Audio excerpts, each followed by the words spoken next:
This video is part of a webinar series on Hindudvesha, an educational series to explore and expose systemic Hindu phobia.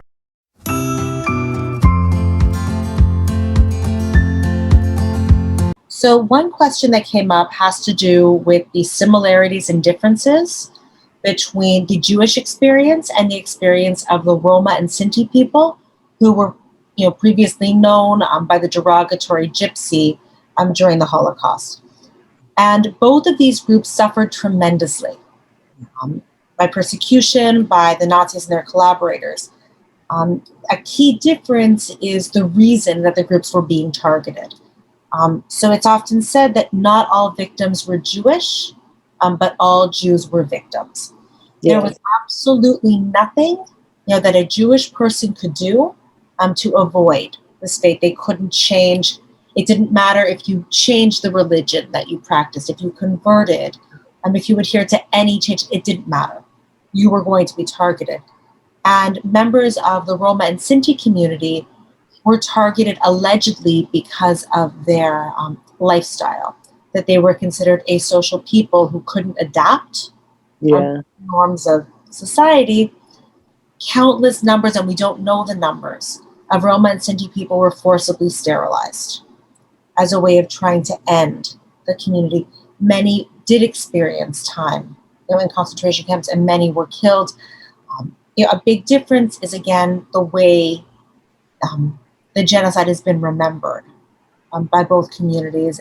And there is a question, how did so many educated, middle-class Aryan Germans tolerate the singling out and extermination of Jewish friends and neighbors?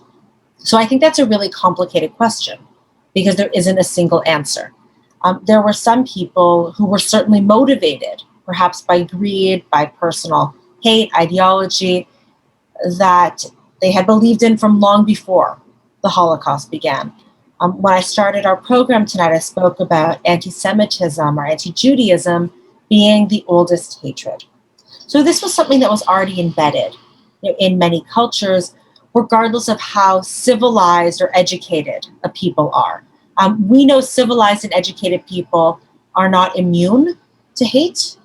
Again, if we go back to World War I and we talk about Germany's loss and the forced acceptance of responsibility with the Treaty of Versailles for the damages of World War I. A common myth or sort of stanza that emerged from this was the idea of the stab in the back theory, that German Jews did not do their part in fighting the war and that they were therefore responsible for the loss, for Germany's defeat. This is false. But what we have to remember is what happened after World War I that set the stage for the Holocaust. The world sunk into a deep depression. We had the Great Depression in Germany. Inflation was at higher rates than we've ever seen historically. People were economically depressed. Germany had experienced so many losses, and they were looking for a scapegoat. You had the Jewish community, which was well established in Germany. Most of them were native to the country. They spoke the language. Their children went to school together. They worked together. They became really an easy target because they were the only major minority community in the region. And so what might have began as sort of fear of the other, fear of the world that they were living in, was opportunistic. But very few people, we need to recall, voted for the Nazi Party in the early 1930s because they had any desire to destroy the Jews of Europe. This was not part of the official Nazi Party platform. I want to say that people then wanted to make their lives better. They wanted to see a situation where they were better. And in that sense, I don't want to place blame. I don't want to place anything either way. It's just the fact that they felt that they were struggling, and any way to make their situation seem a little bit more palatable, a little bit more easy for them and their families. And if you're given an opportunity to make your family's life better, or told you have an opportunity to make your family's life better, you want to accept that. And it's a problem because people prioritize themselves and their own situation more than others. Those individuals felt that the Nazi Party could do what others couldn't do. And so I don't think that they were all evil. I don't think they all hated Jews. They just wanted themselves to be better. And the Nazi Party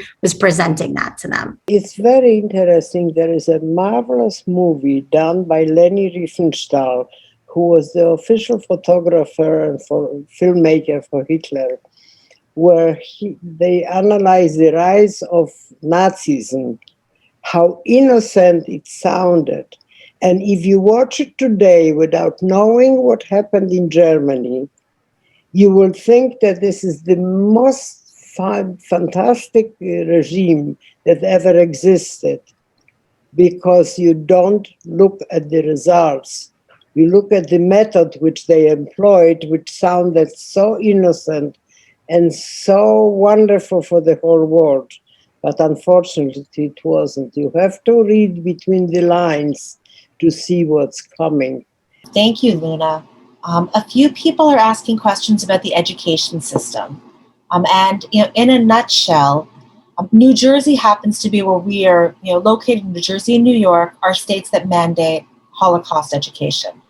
But we are only 2 states out of 18 in the country that do so. And even amongst that, there are so many variants on what people actually learn. The good news is that in the United States, at least, there's a tremendous amount of resources that are available to individuals, to schools that wish to study and teach about the Holocaust. I would encourage people who are asking some questions to really take some time to go through the United States Holocaust Memorial Museum website, where there's certain questions where they have a Holocaust encyclopedia that you can go in. This is a very valuable tool. I think it was designed originally for students, but I really think for all of us. And this is something we go to as well as Holocaust educators, because nobody has all the answers. We are constantly learning new facts. There was also a question about resistance. And I think, I understand that we are, just past 8, but I do want to make a point to say that there was resistance, that Jewish people resisted in myriad ways, going from physical armed resistance when we think about the Warsaw Ghetto Uprising on the eve of Passover in 1943, when surviving prisoners in the Warsaw Ghetto fought back. And they fought back for more than a month against the Nazi occupiers who were trying to take them down. There was the blowing up of the crematoria at Auschwitz-Birkenau. There were revolts at Sobibor. We have stories about the partisans, so Jews and non-Jews who were fighting in the forests of Eastern Europe. We must also think, and maybe this ties to education, and I think, Luna, your experience of continuing education, despite persecution, parents that insisted that their kids continue to learn, even if they were in the ghettos, even if there was very little chance that they would emerge alive from the ghettos, that didn't stop parents from teaching children, from passing on languages, and from arts, culture, still maintaining their humanity, is a very important form of resistance that we can't forget about. I completely agree with that. I also want to say that there is a cultural resistance, that the idea of the Germans and the Nazis was to get rid of all Judaism. So we have instances where rabbis were teaching young boys how to read from the Torah to have a bar mitzvah at the age of 13 with their coming of age story. And we have situations where they were celebrating Shabbat, the Jewish day of rest, and lighting candles on Friday night, as well as observing the Passover holiday, which celebrates coming out of the slavery from Egypt, where even with the meekest of food that they were given, they would refrain from eating the bread and only eat the soup, the watered down soup that they would have, because they wanted to keep their religion. And what the Nazis wanted to do was not just simply murder, but to eliminate all of Judaism. So in terms of resistance, we saw a tremendous amount of that, both in armed resistance, like Dr. Goldberg said, as well as in a cultural resistance in terms of staying with who they were and keeping true to their Jewish faith. Luna, would you like to add anything in terms of resistance that you might remember or have seen?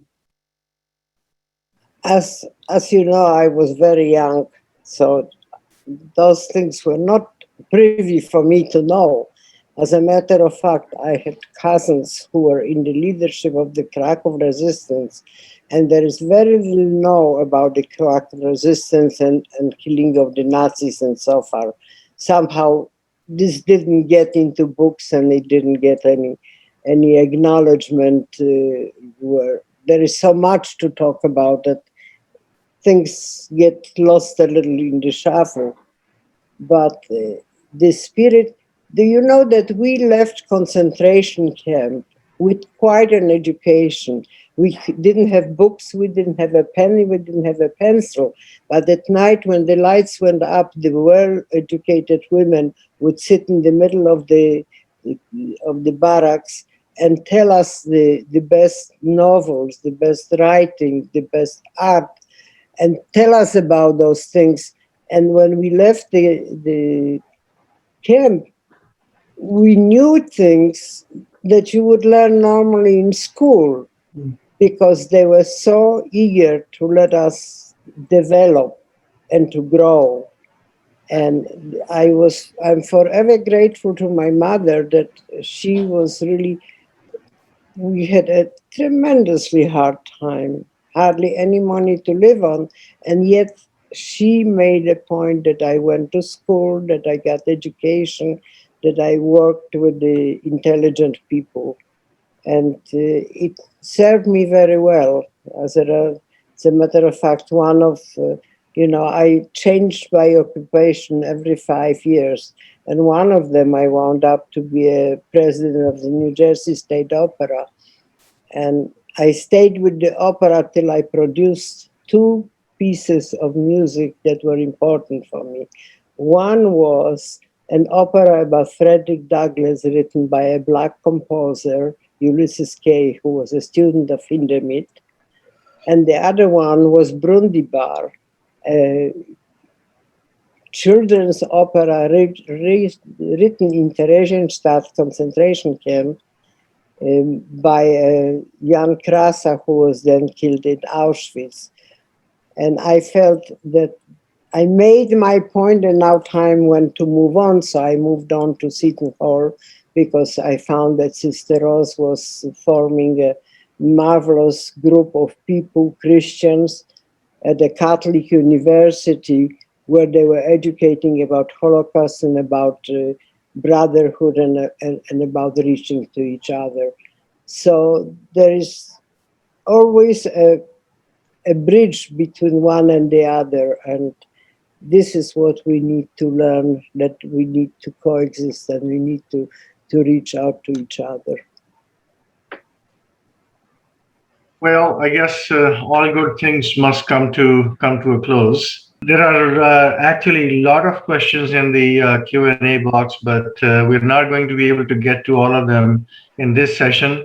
Let me try to close it by thanking all our speakers, certainly Luna, Adara, Elise, and Jamie from the Jewish Federation of Metro West. Adara, thank you for setting the scene for Luna's talk and for curating the questions and for keeping us all on track. We are very much obliged for you helping us conduct this session. Elise, thank you also for the same, for making all your resources available to us for this session. And Luna, what can we say about you? I think you've heard it probably many times before, but let me just say you're simply amazing. The Holocaust obviously is a deeply shameful scar on the humanity. It was gruesome, gut-wrenching tale of horrors, and of course, not only for the Jewish community, but for the world at large. And in your case, you were not just a casual observer of it; you were very much in it, and you suffered in a deeply personal way. And yet, somehow, you managed to find the courage to talk about it in such a lucid and matter-of-factly manner. I just don't know how you do it. So, hats off to you. I love your message of us looking inside to cleanse our souls, to look deep down and say, do we hold hatred for others, and what the reasons for that are, and what that leads to. I wish the world would listen to you. The fact of the matter is, there is as much hate, perhaps even more, than it's ever been in the world. Unfortunately, that message is not sticking, and it's just too bad. Now, we wanted to share this stage, with our Jewish friends because we feel that we have a lot in common. Actually, the two communities have a lot in common, and we have a lot to learn from each other. Certainly, we from the Jewish community. I won't bore you with some of the well-known facts of shared history. A small community of Jews having lived in India for 2,000 years in peace. Perhaps the only society where they might have lived in peace. I really wanted to focus tonight on the shared trauma of attempt by others to exterminate us, to eliminate our respective civilizations out of existence.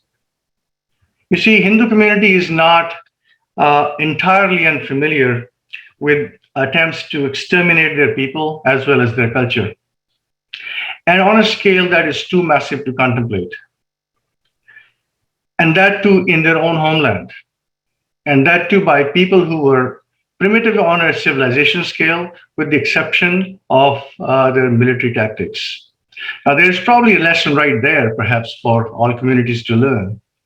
Perhaps being militarily strong and being able to protect yourself is the very first thing we can do to survive. So the point is that both Hindus and Jews have endured the trauma of attempted genocides, but with one big difference. Jews have chosen to talk about their experiences, whereas Hindus have chosen to bury theirs deep down in their psyche. So one could perhaps try to rationalize the Hindu reaction by saying, well, it happened a long time ago in history, and you tend to forget, you don't have people who can talk about it. Unfortunately, I wish that were only true, because it is happening right today. It's happening in neighboring countries, neighboring on India. It happened 30 years ago. 500,000 people were kicked out of their homes in Kashmir, and they're still living in refugee camps. To make matters worse, there is all kinds of dehumanizing narrative that is being raised against Hindus all over the world as we speak. In not academia, in news media, social media, and all other domains. And it eerily feels like what Jewish community might have experienced going into the Second World War. So tonight, I just want to close this conversation by asking 2 or 3 related questions. Somewhere along the way, the Jewish community decided to talk about their experiences, to document it, to daylight it. And I think it was an extremely important decision and a bold one, I think. My question is, how did the Jewish community come to that decision? Was it some sort of an organic movement from the survivors, or was there an organizational initiative that led to it? And was the Jewish community unanimously behind that decision, or were there a lot of dissensions? Finally, how long did it take for the individuals as well as the community to come out of their shell and start talking about their experiences? Sorry, too many questions. Hopefully, you got the gist of what I'm trying to get at, and see if you can take some of them for me. Thank you. I was just going to say, in a nutshell, different people have spoken up at different times. So when we talk about commemoration of the Holocaust, this was already happening while the Holocaust was still ongoing, and parts of Europe that were liberated. And this was happening overseas with friends and relatives of those who were under attack, commemorating and honoring, their lost loved ones. And there is a common myth that most survivors did not want to speak. And while there's certainly those who did not want to, who chose not to, and that was their choice to make, there were always people speaking up. There were always those who were trying to share their story. Whether or not the broader community listened is a very different case. But typically we see, the late 1970s, the movie, Holocaust, the miniseries Holocaust was many people's first introduction to the Holocaust as not just a Jewish event, but rather something that affected the entire world. It's something that we need to care about as society. And this is not just a Jewish matter. But I think it also takes many people, it takes time. The survivors who emerged, like Luna, came from nothing. There was nothing left. So your time and energy had to be spent trying to rebuild your life. Before you can do anything else with your life, you need to know that you're safe, that your family is safe, that you're secure. And I think, for many people that I've worked with, it's only much later, especially around retirement, when people have more time to share and when there's more reception for others. Okay. So I want to agree with that. I want to say that the Holocaust is by far the most documented historical event, human tragedy historical event that we've had in history. And I think it's a combination of a lot of things. And I don't just think that it comes from the Jewish community. I think it comes from, yes, the Jewish community, but also a broader community that wanted to understand and remember how massive of an event it was. It was not just 6 million Jews that were murdered. It was probably what historians put as 6 million others that were also murdered at the hands of the Nazis. And I think that as a whole, that's something that human society wanted to understand and recognize. And I agree with Dr. Goldberg that it did not just come from the Jewish community or from one place, that it came from survivors over time in various different ways. And I will end by saying for Luna, and let her speak for herself, that it took a lot of survivors different amounts of time to speak about what they went to. It was a very personal thing. And here in the state of New Jersey, we are so fortunate that we had so many survivors that came here, that rebuilt their lives, and that continue to talk about what happened to them. And so as we conclude, I think it's important to hear from survivor herself, to hear from Luna about why it was so important to speak about that at this time.